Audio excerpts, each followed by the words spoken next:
difficult because the children don't grow up realizing what the real meaning is.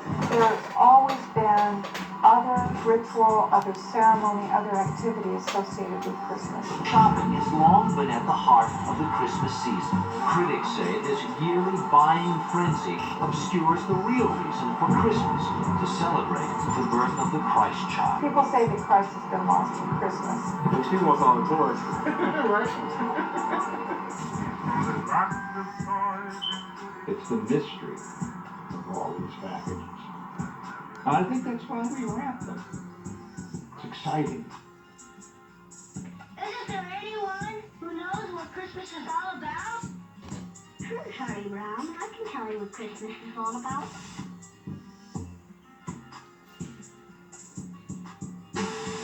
What's going on, Eagles? It's your girl, Sonia, and man, look, you already know what the fuck going on. Merry Christmas, my niggas.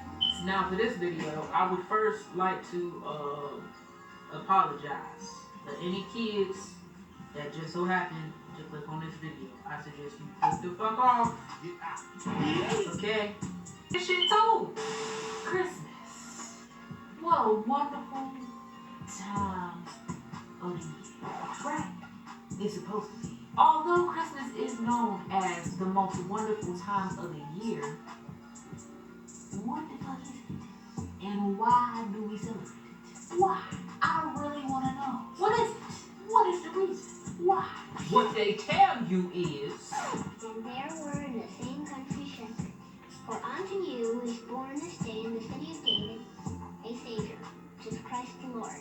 You shall find the babe wrapped in swaddling clothes, lying in a manger. And on earth peace, What? Huh? Nigga. Wait, what? Huh? find the babe wrapped in swaddling clothes. What?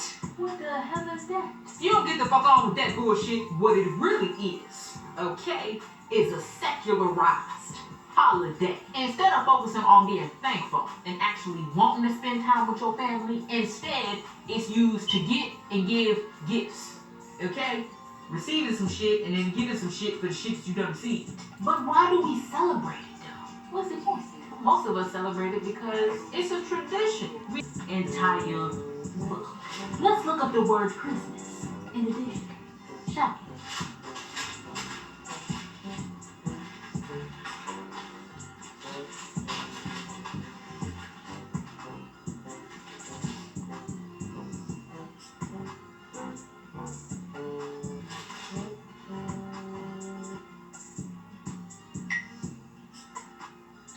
I don't see it. You know why? Because it's not in there. Instead of worshiping and praising Jesus on his birthday, who the fuck do we be praising?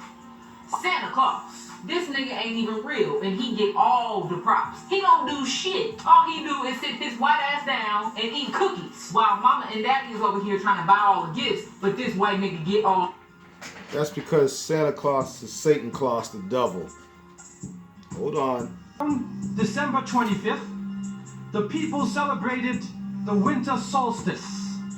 And so the winter solstice would come about somewhere from December 21st all the way to around January 6th or so. And so the people of the North would celebrate different holidays, have different occasions based upon the winter solstice. In the wintertime, there is a period where there is no light. You are literally in darkness 24 hours of the day.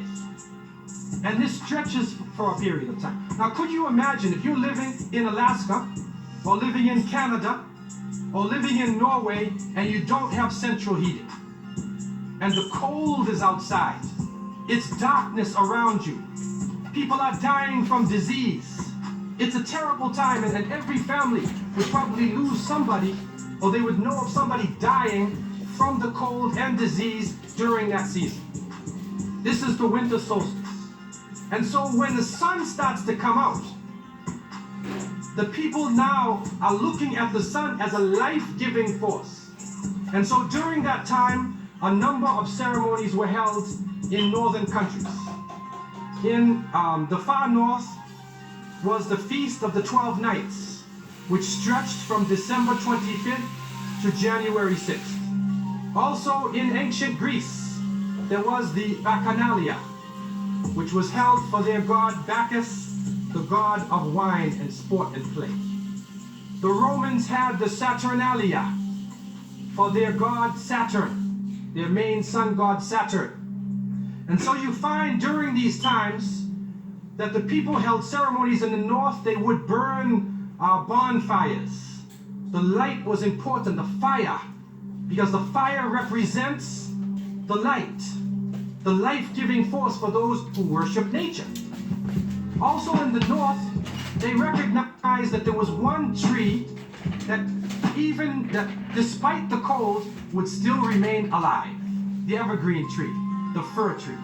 And so in some cases they would take this fir tree, believing that there was powers of life within the tree, and they would put it in their homes, set it there and put a light on the top of it, or burn them in the front, or they would make mistletoes and put them over their doorways, a type of what we would call ta'weez or tamima. It is an amulet. And they would hang the amulet over their doors, hang the amulets in their home, hoping that this fir tree, that this so-called life-giving force would protect them from the danger of the winter. And so their ceremonies developed around this. And this went on for hundreds of years. We also find in the ancient northern countries, and the Druids of the north, they carried out special ceremonies surrounding the mistletoe and surrounding the fir tree and the beliefs, and they would meet within circular areas. And they had a secretive cult that spread throughout the far northern countries. One of the interesting individuals, and you can look this up if you can find it in the dictionaries or encyclopedias, is a man called Mithra or Mithras. This is a very mysterious character. And when you look at history, you find that this individual called Mithra was born on December 25th. His day of the week was the 7th day of the week, that we still call Sunday. He was supposed to be the son of the sun god himself, and they had a special sacrament made up of bread and wine. They would make this drink during this time, and supposedly he died for the sins of the people. Sounds familiar, doesn't it? But when you try to find Mithra or Mithras in the encyclopedias, they, through state intervention, erase the name. Why is this? That is because after the time of Jesus, Isa alayhi salam, when the message began to spread, and they went north, and you'll see within historical writings that Barnabas, one of his disciples, met a man named Saul or Paul, who later. So in other words, after the devil was born in the flesh, is what they're telling you from another devil. Keep going. He called himself Paul. Paul said he saw Jesus on the Damascus road, and he went to the disciples, but the disciples turned against Paul. Only Barnabas stayed with him. But when Paul and Barnabas went into Greece, Barnabas left him. Now, what is the reason why they all left him? What are the concepts coming through Paul? Many people say, well, they left him because he was Saul before, and he used to torture the early followers of Isa alayhi salam. But also you can see it if you look at present-day Christianity, that most of the concepts of the Trinity, of the blood sacrifice, the original sin, and most of the concepts which relate to more than one God are coming through Paul. The preachers are quoting Paul sometimes more than Jesus during their sermons. And so Barnabas left Paul. And somewhere in the early days, in Rome or Greece, somewhere... The preachers are saying it's more what Paul's saying, because the preachers are deceivers, just like Paul. Paul of Tarsus was a deceiver. Keep watching.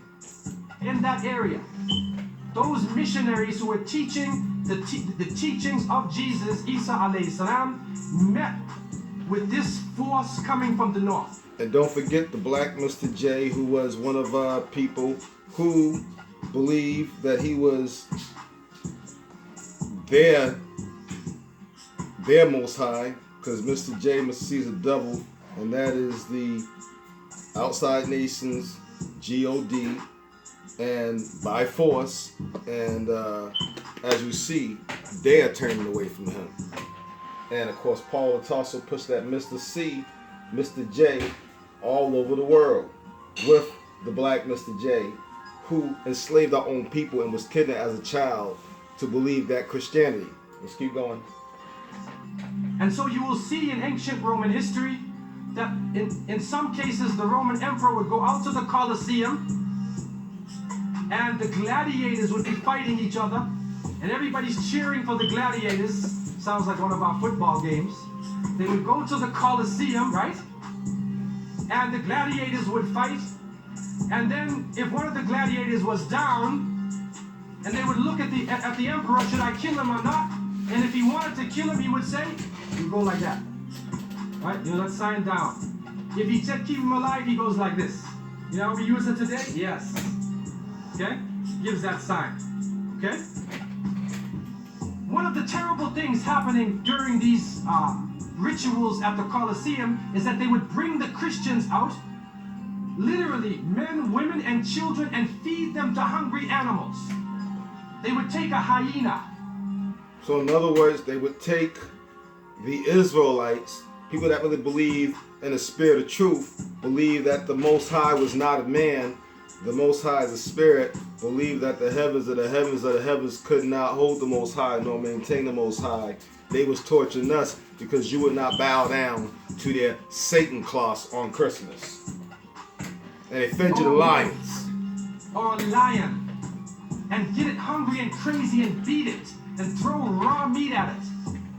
And then send it out on the people. And they would literally cheer and watch as the animal ripped the bodies apart. This is a terrible culture. Tear the bodies apart. And so somewhere along the line, somebody who couldn't take the torture, who felt that maybe we can win these people over, made a compromise.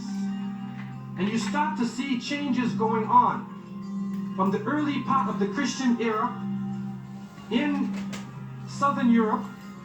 So from the early part of our people's era, you start seeing a change where our people started to submit to this Christianity and to this Christmas because we did not want to be fed to lions. But you celebrate Christmas though. Where the major ceremonies held by the nature worshiping people are combined with Christian names and Christian ceremonies, and therefore what comes forth to us is a mixture with the two streams coming together where you get a monotheistic name or a monotheistic character with a pagan ceremony. And so the mixture of this together is what is giving us the present day holidays that we see. Number one, we understand that Isa alayhi salam, according to the different reports of the different scholars in many religions, he was not born in the cold weather. History shows us that he was born during the warm weather. Even in the Christian... In other words,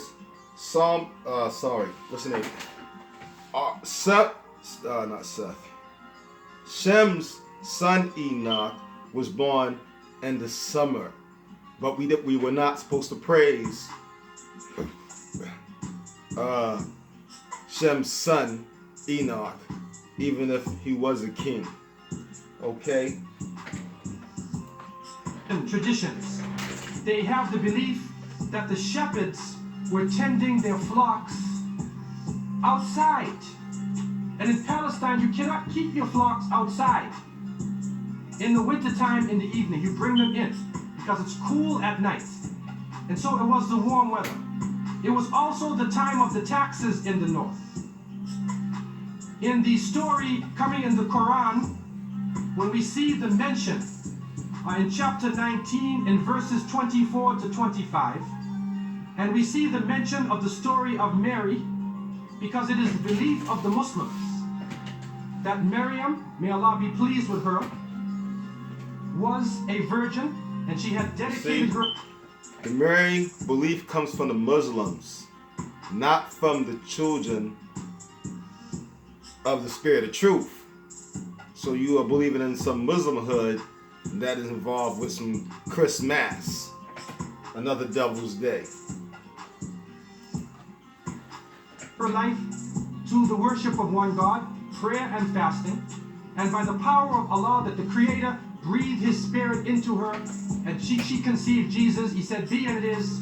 Now, of course, as some Muslims know and some don't know, that Allah is actually the name for the devil. It's a translation from Mr. J and all the other names. So it's the devil, all the ways W names. Okay? So what he's doing is interjecting some of his beliefs in there. And why is he doing that? Because it lines up, all right, with the false, I should say more like this, the Canaanite Enoch. It lines up with. And we're getting a lot of this stuff we're finding out from the Canaanite Enoch that was evil. And the Canaanite Enoch lived obviously in the mountains in the winter where it was cold all the time. She conceived Jesus, Isa alayhi salam, without a father. And they believe that Cain's wife conceived his son Enoch through a spirit, although Cain actually really just got her pregnant. So they lied to try to give you a false narrative of a Mr. J, who really is nothing more than a demonic entity that they serve on Christmas up in the Caucasus Mountains. And we all know who came from the Caucasus Mountains. The Druids. Without a man. That is a belief of Islam. It is also a belief that when she felt the pain of the pregnancy, that the angel came to her and told her to go outside of the city. She went outside of the city to a remote area, and the fallen one came and told her where to go, because as we know, the good guys don't come talk to you, and they're not going to talk to you face to face. Okay? They don't waste time like that. They're not going to give you all these instructions like that. All right? The good guys go by the order, which means you don't get involved, you mind your business, and you protect them behind the scenes, not in their face. And literally, you have to deal with the spirit of truth, because they have to deal with the spirit of truth, because they don't really have a choice. Because they have to do what the spirit of truth say, or it'll be just like the devil. There she found a palm tree, and she found water. And it was speaking about rutub janniya. It was speaking about a type of rutub, or a type of dates. And those who know, who have lived in the desert area, know that when the dates become ripe, when you start to see the color of the dates change, because dates are not brown. Dates are originally red and they're yellow, they're other colors, but they turn to brown. It's at the height of the heat that the dates become ripe. And so it's at that time that she gave birth to Isa alayhi salam. So from different points of view, different history. You hear what he's saying? He said she gave birth to Isa Islam. He said it 3 times. She gave birth to Isa Islam. Cain's son, Enoch. So when you celebrate Christmas, you're not only celebrating all these fucked up entities, but you celebrate the Canaanite son who was against your people. Cain killed his brother, right? He chose the devil. He was half devil when he was born. And he tricked you on Christmas to celebrate and serve Cain's son, the bad son, Enoch. Okay? Instead of recognizing that they lied to you, and we already had our own prophet, and our own prophet was the good son, Shem's Enoch, and we were not to serve him because he was a man. So they simply tricked you to serve Canaanite's son. And we all know Cain loved the devil. So think about how messed up that is. And on top of all that, if you do the research, you find out more slaves, I shouldn't say it like that, more white people were sold as slaves on Christmas for less than half price. Less than Black Friday.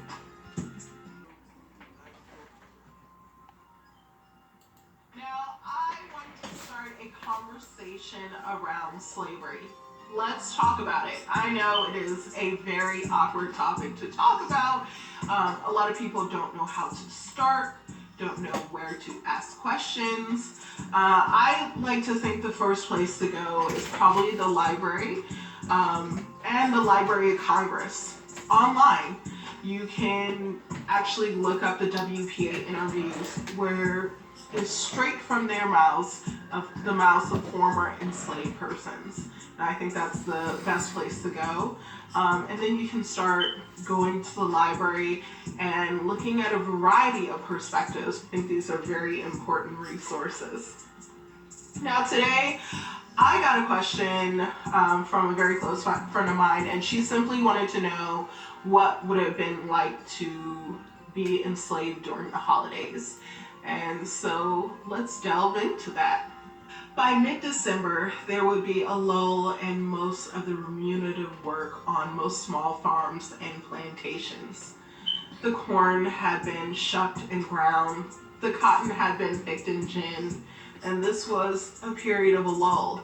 But every situation is different. It all depends on the owner, the location, and the profession.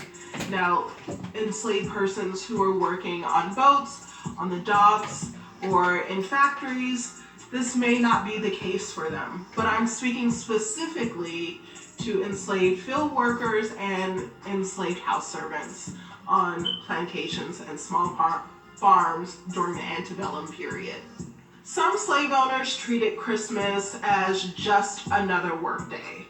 We know from the WPA interviews in the Library of Congress that this is the case for a small part of the population. One example is Jenny Lynn from North Carolina. Later in her life, when she was being interviewed, she talked about there not being games or gifts during the Christmas season.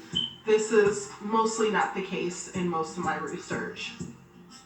Most slave owners celebrated Christmas and encouraged their enslaved persons to celebrate Christmas in many different ways. They were getting anywhere from 1 day to 8 days, sometimes from Christmas Eve all the way until New Year's Day. Again, depending on the owner, location, and the profits of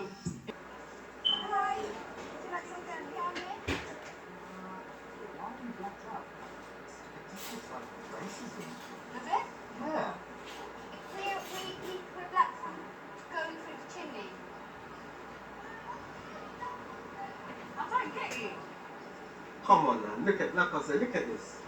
Look at the lips. Honestly, my lips do not go from cheek to cheek to here to here. This is offensive. This is terrible. And this is what you sell. This is what they sell. Yes. The servants of Santa Claus in Monaco. Start backing up with black makeup on. See that noble Father Christmas surrounded by his fucking black makeup on. See that noble Father Christmas surrounded by his foolish name. Let's have a look at this next one. Then they come to follow.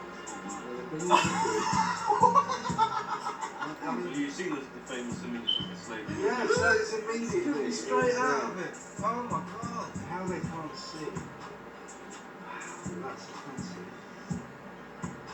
You cannot put this in the face of people who have been oppressed, who have been slaves. You know, you cannot then say this is, and here's what we think of you. You know, Yeah. that's what you look like, and that's how we'll put you in a book. Yeah, what's it you doing know, to kids? like, Think about the kids. What this tradition does is it dehumanises people that are of a different ethnicity and reduces them to a lower status of either toys or a degenerative role as servants. Now, I thought, like, we think of Holland, in this country, we think of Holland as a very role as servants. Different ethnicity and reduces them to a lower status of either toys or a degenerative role as servants. Now, I thought, like, we think of and reduce does is it dehumanises people that are of a different ethnicity and reduces them to a lower status of either toys or a degenerative role as servants.